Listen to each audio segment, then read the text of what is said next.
So, Bob, today I want to talk with you about love. Now, we already recorded the entire episode. And whenever I do an episode with you, I always think, well, we'll make this available to everyone because everyone needs to hear Bob say his things.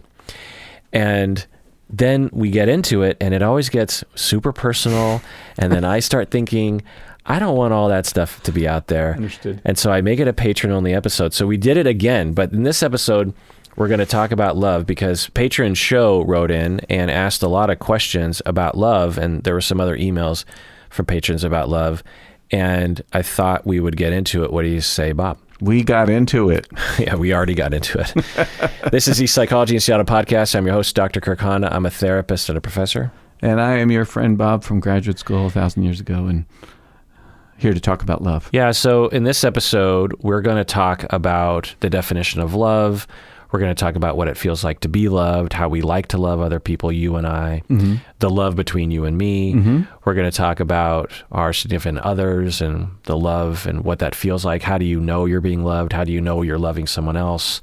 Do you love your clients? We're going to talk about the 5 love languages. We're going to talk about infatuation love, all that kind of stuff. If you want to hear this full episode, you have to be a patron of the podcast by going to patreon.com. And also know that when you become a patron, a portion of your pledge goes towards various charities that we support. We give out scholarships, we give out art grants, we give out money to environmentalists, charities, to Pet Finder, to social justice for LGBTQ people, for social justice for Asian Americans, actually, and other kinds of charities. So become a patron. Do it. I switched to annual. Oh, you did? Yeah.